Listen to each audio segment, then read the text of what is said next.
Hello everyone. Today we will discuss about savings and investments. हम insurance की introduction कर रहे थे ना, इंट्रोडक्शन ऑफ इंश्योरेंस। उसमें हमने जो पहला पार्ट था वो क्या किया था, हमने रिस्क्स एंड पेरिल्स। ठीक है, कि रिस्क क्या होता है, पेरिल क्या होता है, क्या सिचुएशंस होती हैं कि रिस्क को हमें, है ना, पहले हमने वो। अब बी पार्ट है, वो है सेविंग्स एंड इन्वेस्टमेंट्स।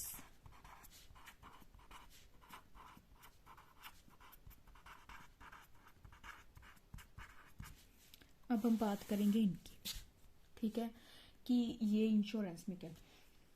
अब ऑफ कोर्स हमें पता है कि जब कोई भी इंसिडेंट होता है, ठीक है, हम उसमें क्या होता है, हम उस इंसिडेंट को होने से नहीं रोक सकते। ठीक है, हम किसी पर्सन की जिंदगी, मतलब कौन, हम कहते हैं जो लिखा होता है जिंदगी ना, कि हम उसकी, अगर उसकी डेथ होनी है, हम उसे वापस तो नहीं लेके आ सकते। बट क्या हो सकता है कि जो फाइनेंशियल लॉस है हमारा, हम उसे कवर अप कर सकते हैं।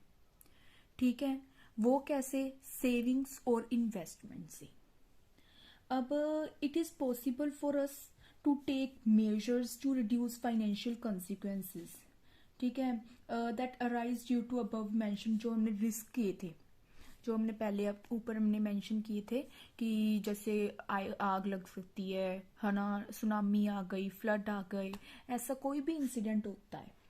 ठीक है, उसमें जो, है ना, हमारे इंसिडेंट्स होते हैं, उसमें हम जो फाइनेंशियल लॉस है हम उसे कम कर सकते हैं। ठीक है, और अपने आप को हम फाइनेंशियली प्रोटेक्ट कर सकते हैं।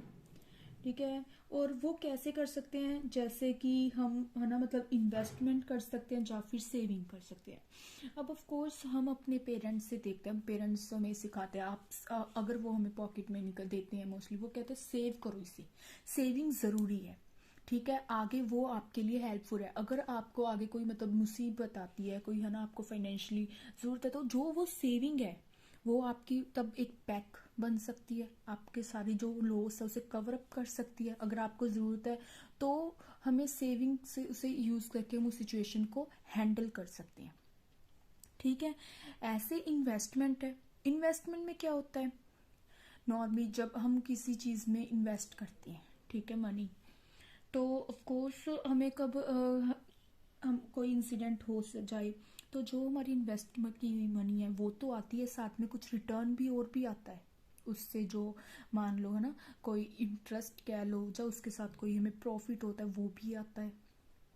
ठीक है, सो ये हमारे लिए काफ़ी हेल्पफुल है। ठीक है, तो हमने यही कहा था, जैसे हम बात करते हैं वही कि,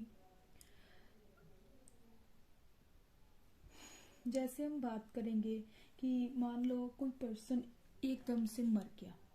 ठीक है, तो तब उसकी जो फैमिली है वो कहाँ से मनी लाएगी, कहाँ से मतलब अपना घर बार कैसे चलाएगी, कहाँ से वो राशन पानी लेके आएगी, है ना, कि बिजली का बिल कहाँ से भरेंगे, कहाँ से आएंगे तब पैसे। एकदम से वो पर्सन, जो हम कहते हैं ना, जिसके बेस पे सारा घर चलता है, ठीक है, तो तब क्या होगा, है ना। वैसे ही अगर मान लो कोई पर्सन है, ठीक है, उसे, मतलब वो हम कहते हैं पैरालाइज हो गया, मतलब वो बेड रीडन है, ठीक है, तो तब उस इवेंट में जो वो सिचुएशन है उसमें क्या है, वो इनकम कमाता था, उसकी इनकम से ही सारा घर चलता था। अब उसकी इनकम, अब वो जॉब नहीं जाएगा, अब वो घर पे पेया रह गया, तो अब उसे जॉब नहीं जाएगा, उसे इनकम कहाँ से आएगी, अगर इनकम नहीं आएगी, घर का राशन पानी कैसे घर बाहर चलेगा, है ना। तो तब फैमिली क्या करेगी। तो इन जो ये है ना, जो ये हार्डशिप है, जो ये सिचुएशंस हैं, इनमें कौन सी चीज़ हेल्पफुल है, जो हमने सेव किए, अगर हमने पैसे सेव किए हैं तो हम इन हार्डशिप से, मतलब लड़ सकते हैं।